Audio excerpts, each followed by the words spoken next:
1장에서 읽어본 말씀에는 사람이 살아가는 이 세상 안에는 원하든 원하지 않든 간에 여러 가지 시험들을 만날 수가 있다. 근데 그 시험을 만날 때에 하나님께 구하라. 그 구하라는 것이 뭐냐면은 지혜를 구하라고 합니다. 야고의 3장에서는 이 지혜를 두 가지로 구분을 하고 있습니다.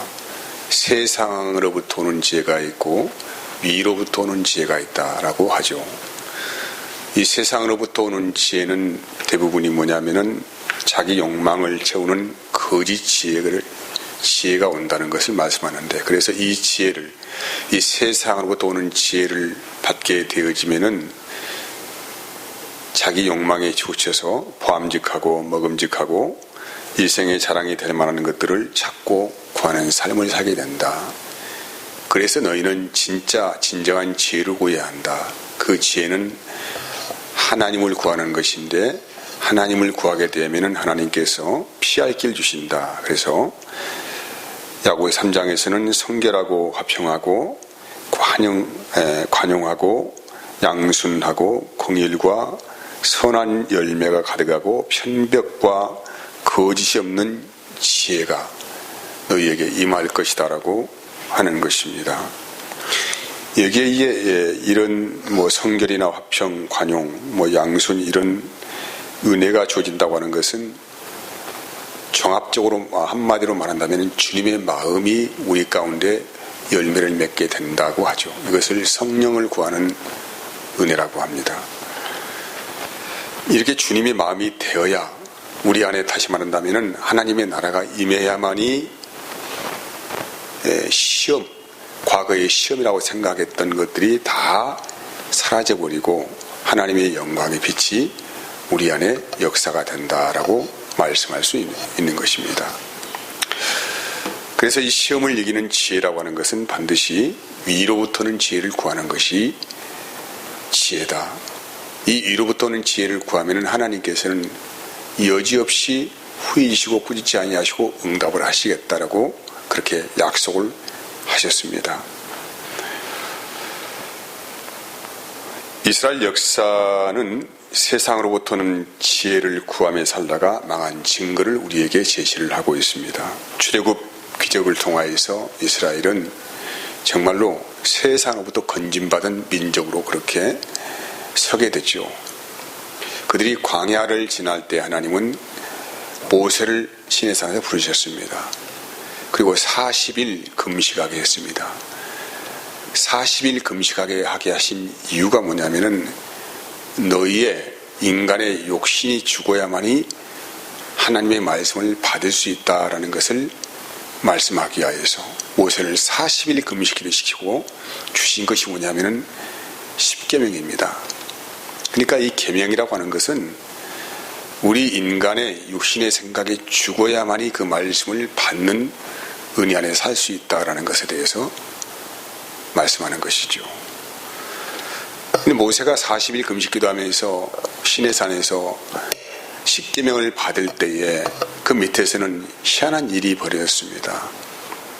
이제 모세가 40일 오랜 동안 보이지 않자 모세를 따라왔던 사람들이 거기에서 마음이 불안해서 어떻게 할 수가 없는 거예요. 그래서 그들은 자기 몸의 장신구들을 다 빼내어 가지고 금송아지 신상을 만들었습니다.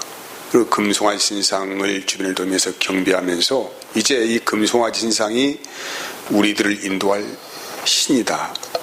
이 금송아지 신상이 우리를 가나안으로 이끌어 갈 것이다 라고 하면서 그 송아지 신상을 추앙하게 되었다는 것입니다. 하나님께서는 이스라엘 백성들을 출애굽하실 때에 가나안으로 이끌겠다. 이 가나안은 어떤 곳이냐? 하나님이 택한 곳이고 젖과 꿀이 흐르는 곳이다 라고 합니다.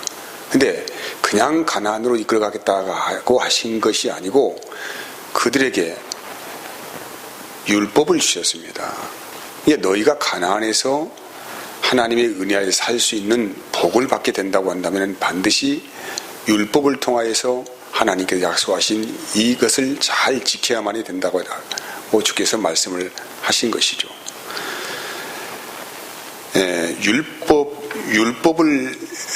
율법이 복된 하나님의 말씀이 된다고 하는 이유가 뭐냐면은 가장 중요한 것이 있는데, 우리 인간의 본성적인 제약의 실체들을 율법을 통해 하나님께서 보게 하신 은혜를 입게 된다고 하는 것입니다. 로마서 7장 7절 말씀 보면은, 그런즉 우리가 무슨 말을 하리요? 율법이 죄냐? 그럴 수 없느니라.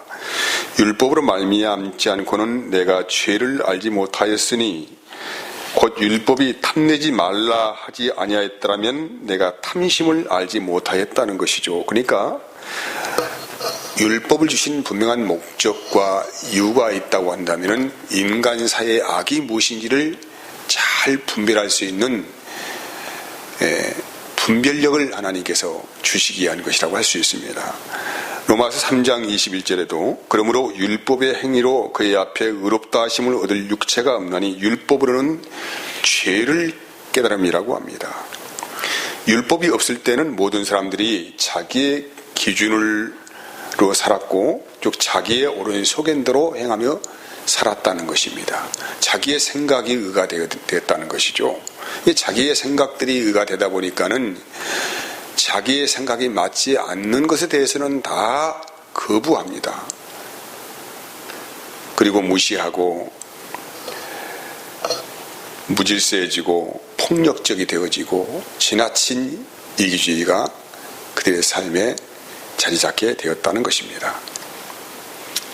법이 힘이 된, 다시 말한다면 권력이 힘이 된 사람들이죠. 이제 이 권력이 힘이 된 사람들을 권력자라고 합니다. 이들은 그 힘과 모든 것들을 이용하여서 사람들 위해 군림하고 또 억압하고 착취하고 모든 사람들이 자기의 이익의 소관에 따라서 그렇게 살아갈 뿐, 그래서 자기의 힘이 의가 되고 자기의 생각이 의가 되는 그런 삶의 기준으로 살아갈 수밖에 없었다. 이것은 구조적으로 모든 사람이 악해질 수밖에 없는 동기유발이 되었다는 것입니다. 이런 무지가 인간 세계를 지배할 때 하나님께서 특별하게 이스라엘 민족을 선택을 하셨고 그들에게 율법을 주시면서 이 율법을 잘 지켜 살기를 하나님께서 말씀하신 것이죠.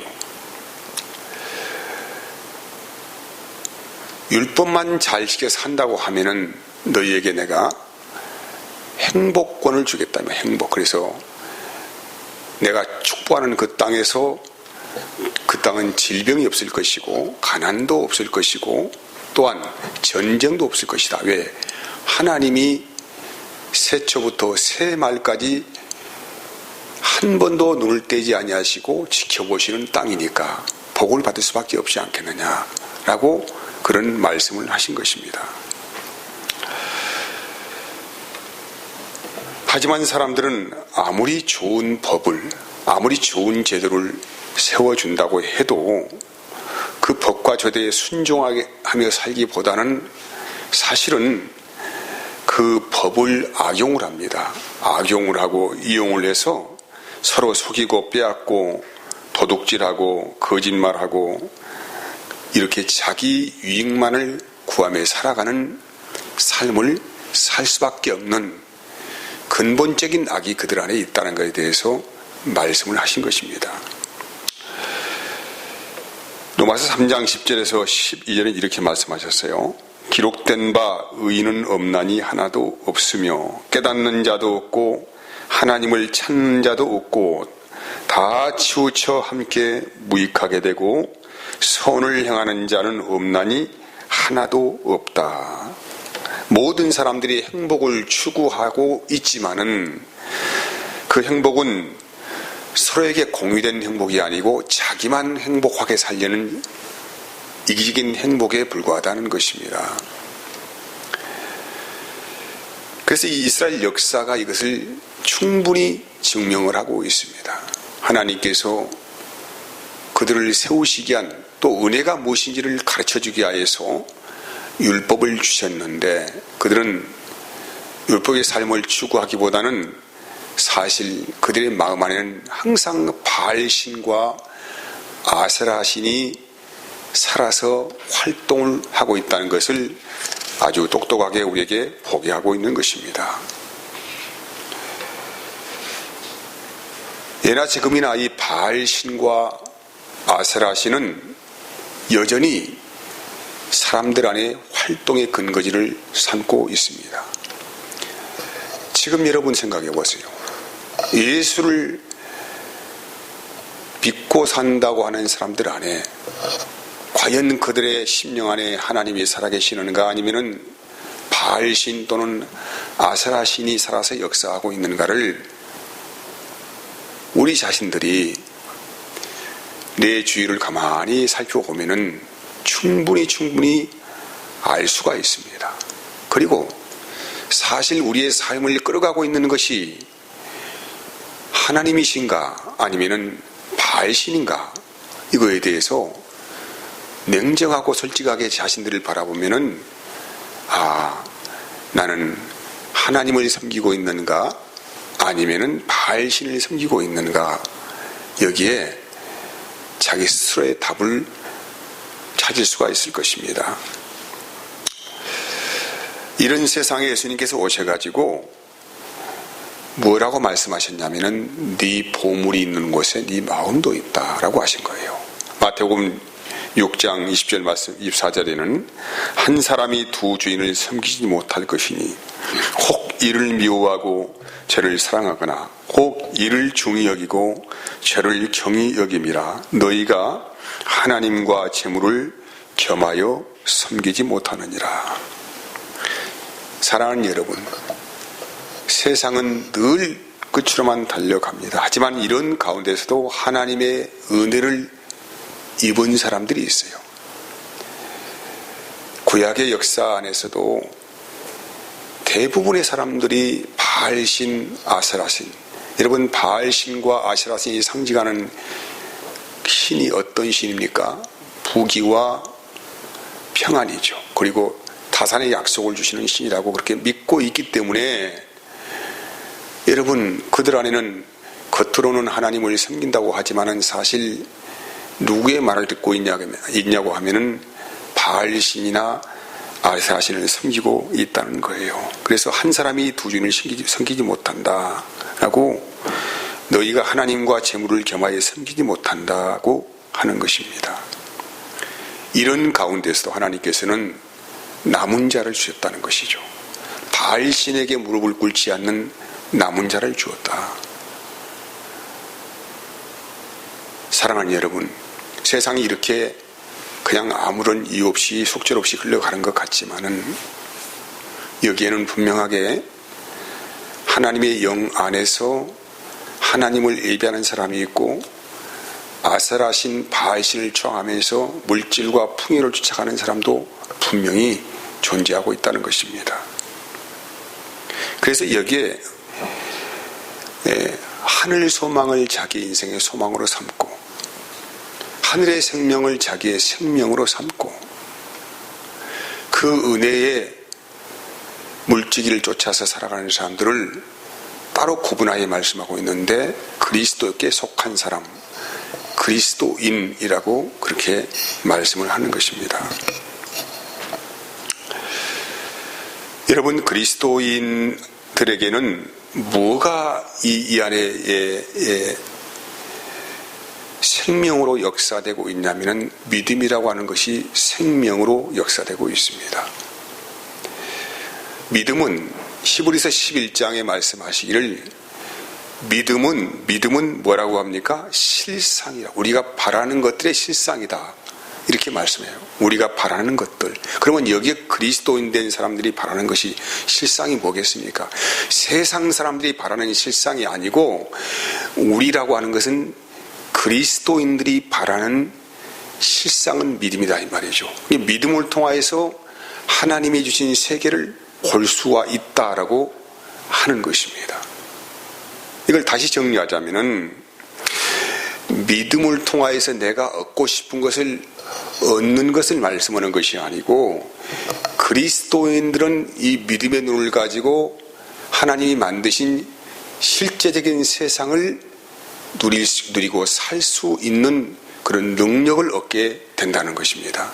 이것을 믿음의 실상이라고 하는데, 그래서 히브리서 11장에서는 그 믿음으로 삶을 살아왔던 사람들의 이름을 쭉 그렇게 나열을 하지요.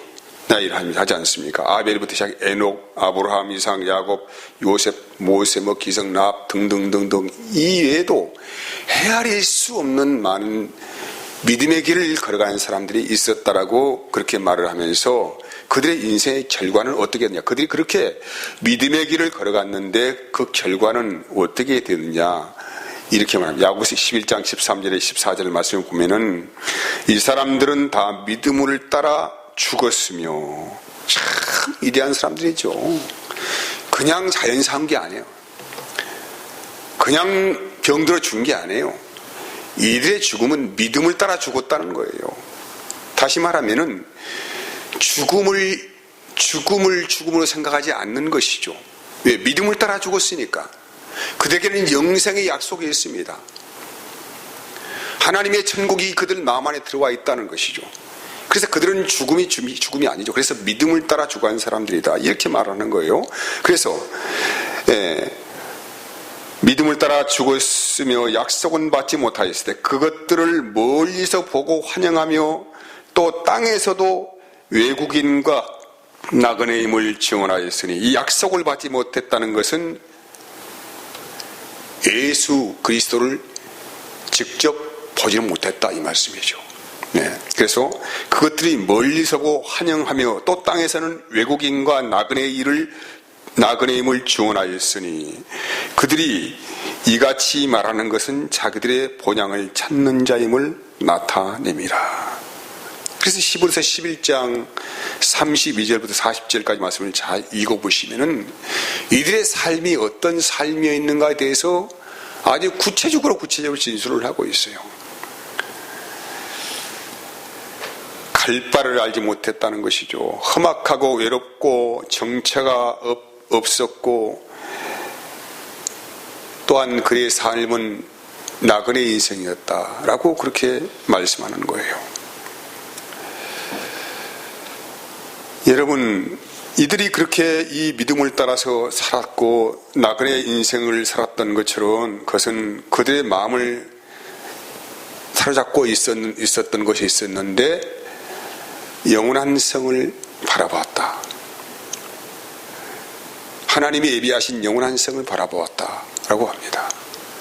여기는 영원한 성이라고 하는 것은 두 가지 의미를 가지고 우리에게 말씀을 하는데, 결론의 의미는 우리가 가야 할 영원한 나라를 말씀하고 있는 것이고, 이 땅에 현재 생명 안에 살고 있는 성도들 안에는 영원한 성이 있는데 그분이 우리의 방패가 되시고 산성이 되시는 것입니다. 바로 예수 그리스도를 말씀하고 있죠. 그러니까 이미 그리스도 안에 있는 사람들은 이미 영원한 본향 안에 현재 들어와 있는 상태적인 것을 우리에게 말씀하는 거예요.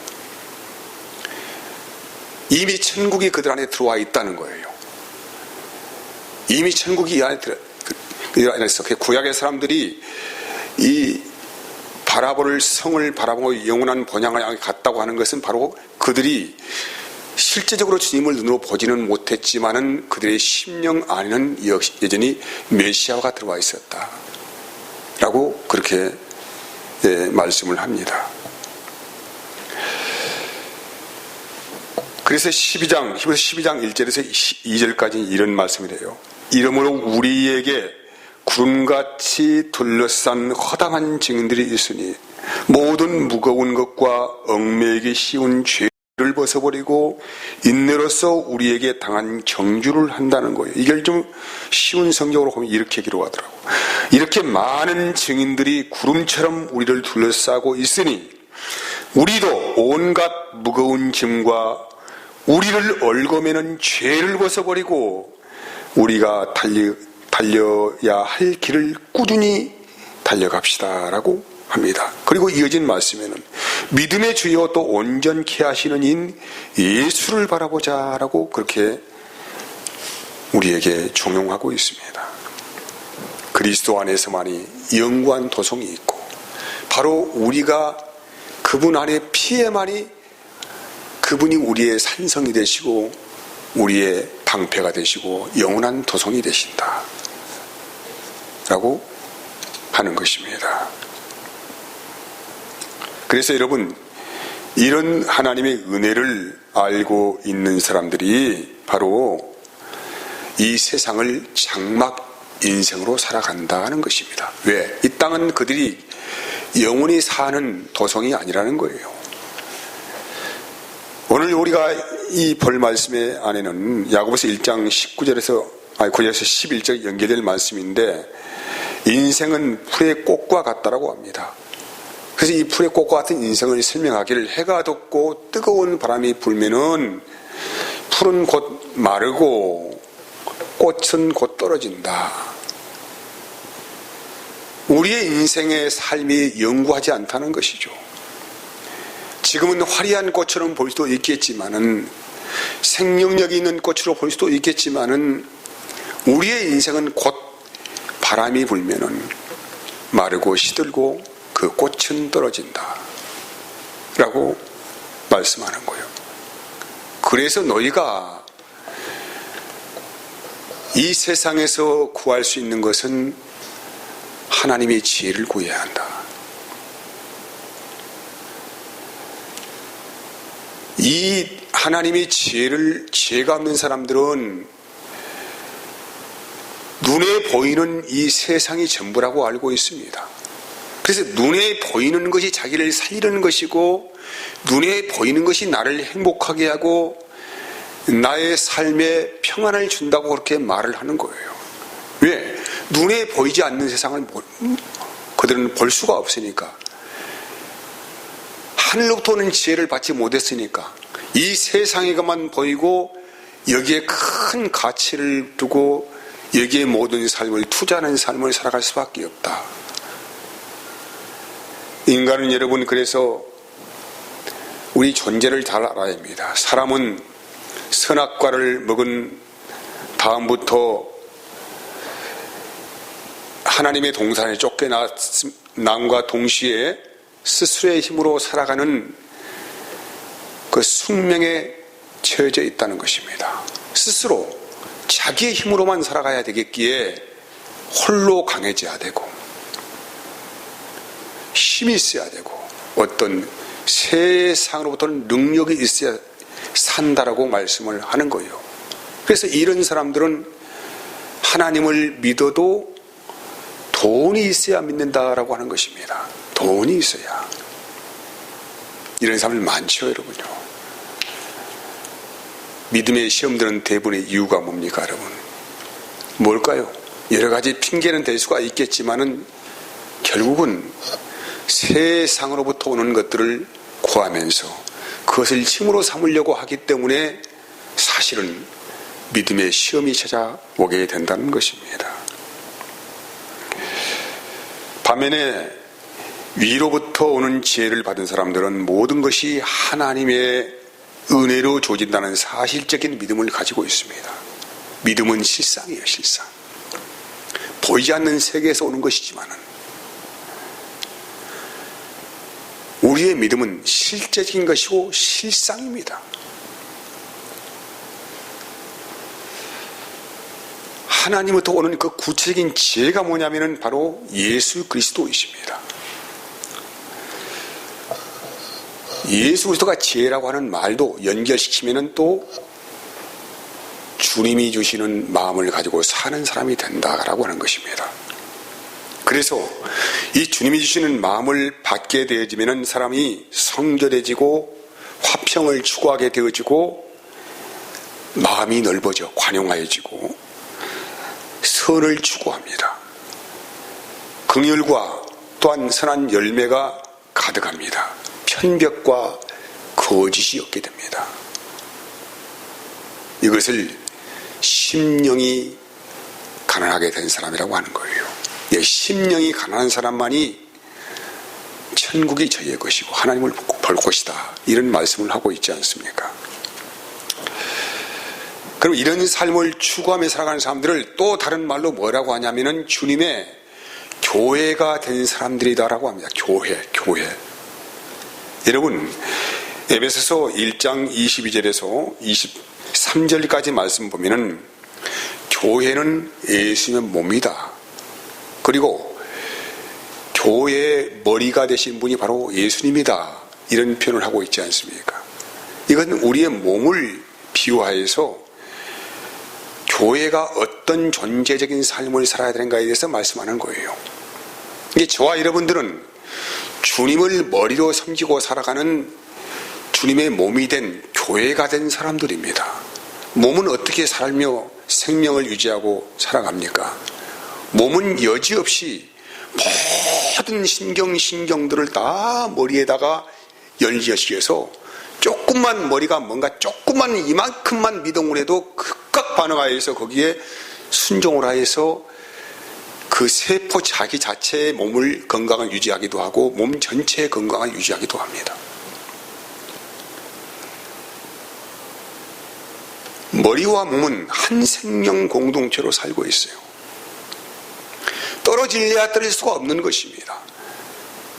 머리가 뭐라고 이렇게 말을 하는데 몸이 거기에 반응하고 왼쪽으로 가는데 오른쪽으로 간다고 하면 이것은 그때부터 몸이 병이 든 거예요.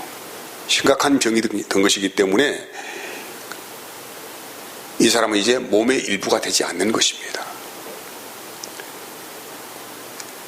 여러분, 그래서 이걸 다른 편으로 오늘 본문에 연결시켜 한다고 한다면은 시험이 들었다고 하는 게 시험이 들었다. 왜? 머리가 말하는 것에 반응하지 않으니까. 자기의 마음대로 살아가니까 시험이 든 거 아니겠습니까? 이게 시험이 든 사람들은 예수님과 연결되어 있지 않아요. 세상과 연결되어 있습니다. 모든 신경들이 다 지금 세상과 연결되어서 세상으로부터 들려오는 소리를 듣고 세상의 가치를 자기의 가치로 삼고 세상이 말하는 행복 추구를 자기의 삶의 목표로 삼고 살아가는 사람들이기 때문에 어찌 머리 대신 주님께서 말씀하시는데 거기에 반응할 수가 있겠습니까? 반응할 수가 없잖아요. 그래서 위로부터는 지혜를 받은 사람들은 주님의 몸된 교회가 된 사람들, 우리를 교회라고 하잖아요. 이 교회는 항상 주님을 머리로 알고 그분의 말씀에 반응하여 살아갈 때만이 이 사람이 교회가 된 것이라고 말하는 거예요. 우리 교회가 생명강 교회라고 하는데 내가 교회 나간다 이런 말은 사실 좀 앞뒤가 맞지 않는 말이죠. 교회는 교회가 된 사람, 즉 예수님을 머리로 믿고 살아가는 사람들만이 주님의 교회라고 그렇게 말씀을 하는 것이기 때문에 그렇습니다. 그래서 내가 현재 주님의 교회가 되어 있는가 아니면은 세상과 연결되어 있는 사람인가에 대해서 잘 분별을 해야 한다는 것입니다. 내가 시험이 들었다 하는 것은 사실 믿음이 없는 것이죠. 무슨 믿음이 없습니까? 주의 말씀에 반응하는 믿음을 가지고 있지 않다는 것이에요. 우리는 믿음이라는 단어를 잘 여러 번 사용합니다. 조금만 보면 믿음이 있니 없니 말을 하고 있는데 여러분, 믿음의 실체가 무엇입니까? 오늘 본문에서 말씀하고 있어요. 믿음이 없는 사람에 대해서 말씀하는 거예요. 오직 믿음으로 구하고 조금도 의심하지 말라.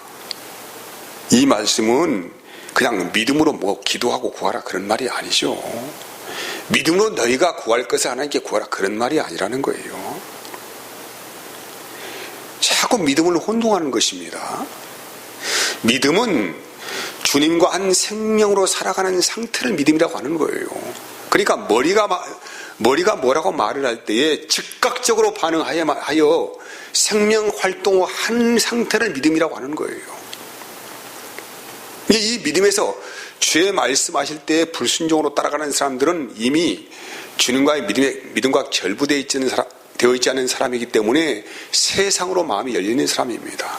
그러니까 세상 사람들이 추구하고 있는 것들을 자기의 삶의 가장 큰 것으로 생각을 하면서 거기에 반응하고 거기에 마음이 어쩌면 요동을 하고 그게 충족되지 않으면 마음에 실망을 하고 혼자 넘어지고 자빠지고 혼자 어떻게 해보겠다고 일어서고 이런 일들을 반복하며 살아갈 뿐이죠.